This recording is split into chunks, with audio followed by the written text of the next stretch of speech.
What's going on, UCLA fans and UCLA faithful? Hey, for once, this is a comfortable win. I will gladly take it and be satisfied.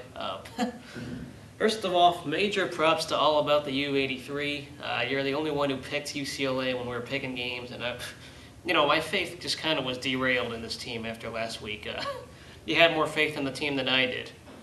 And, UCLA responded after all the drama that happened last Thursday, or the Thursday 10 days ago. UCLA played a complete game, and finally, this game did not have all the punishments and torture that the other three wins did have. I can actually say this was a satisfying win, not only because it was against Cal and the fact that they've had our number a bit, but for once the defense looked good. This is maybe because Cal was bad and was sucking. But also on offense, Kevin Prince, this is the Kevin Prince we've been expecting when we switched over to the pistol, The pistol offense was built around him, and that's why we switched to that system, of course, a couple seasons ago. Prince, of course, has never been healthy, and we've never given hurt his chances, but this is what we've been looking for in Prince, is having these kinds of games that he had today. He ran the ball well, made good decisions. Best thing, he didn't get hurt, which, of course, is very important with how we've been running this team.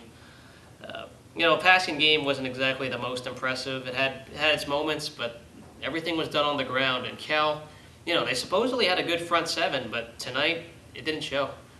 Cal's defense didn't do a thing on the ground. They couldn't stop Derek Coleman, couldn't stop Franklin, and couldn't stop Prince himself. So I'm very satisfied with this win. I'm not saying take Neuheisel off the hot seat yet, but Neuheisel, you get a handful of ice cubes to put on your hot seat. Of course, that means it'll melt next week, but I got to give some credit to the staff. They adjusted well, and they responded to what Dan Guerrero said about not, the coach thing and whatnot. They responded very well, and I'm, as I said, very satisfied how the offense played today. The big game ball, though, goes to Tevin McDonald and the defense. UCLA's defense has been pretty bad all year. I think we knew that, but tonight we saw something that we've been looking for in this team. There was some pass rushing, there was some sacks on Maynard. UCLA especially won the turnover battle, which was really important. Maynard threw, I think, 4 interceptions, 3 of them to McDonald, 1 of them to Aaron Hester, and then there was also that early fumble deep in their own territory. Early on, it was that game of doubt. There was that early fluke fumble by Kevin Prince. Being a UCLA football fan, we never had breaks to catch, and they scored at 7-0. But UCLA engineered their own drive, got some points, and then later a turnover by Cal, that interception by McDonald. And nice job by Gonzalez, the soccer manager, to kick a field goal there. I know people might take those for granted, but the fact that we don't have a kicker, an official kicker, to kick that was good to know that he made it. And then, of course, there was that fumble deep in Cal territory. We took advantage of it well. Franklin runs in 17-7. Eventually at halftime. The only thing I didn't like besides that opening fumble of this game was the 2-minute offense that we had at the end of the first half. I thought we could have tried to go for a touchdown somewhere, try to at least get more organized, which we weren't. But I think Neuheisel was scared of Prince throwing the ball. That probably was the issue. Second half, the teams traded touchdowns, but UCLA finally made some stops on third downs. They made stops, period. And it's amazing to think that with all the drama that happened 10 days ago, we're still in the hunt in the Pac-12 South race. It's a stretch. I'm not saying we will do it, but mathematically, this team is not dead yet.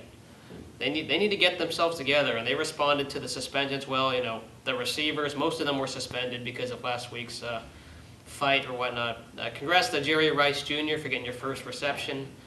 But yeah, Derek Coleman and Jonathan Franklin got some touchdowns in this game. It was beautiful to see the running game working against, as I said, a solid front seven by Cal. I expected Cal to stop the run much better, but they couldn't stop us. And, if it ain't broke, don't fix it. You run the ball down their throats, and it worked. And now, next week's going to be a tough game against Arizona State. It's in the Rose Bowl. It's going to be rocking. I know the attendance and turnout was not so good this week. I can imagine that people of UCLA have been protesting this by not showing up. I don't know if there was an act, but those people succeeded in doing that. If that was the case, if you're someone who goes down there or someone who does live down in LA, you might need to inform me because I'm not always up to date on that. But UCLA, as I said, had a complete game on all sides of the ball.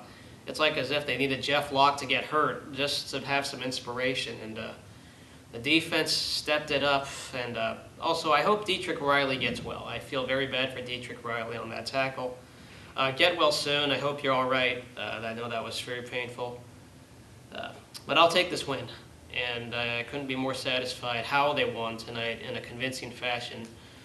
You know, after all this suffering and that early fumble, it looked like it was going to be UCLA football, typical textbook football all over again. But they responded well. We saw a team that played a complete game on both sides of the ball.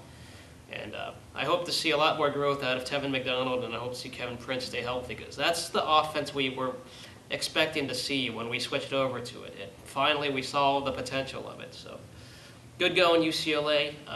Still got ways to go, of course. We're going to do some consistency against ASU if we want any shot at winning this game.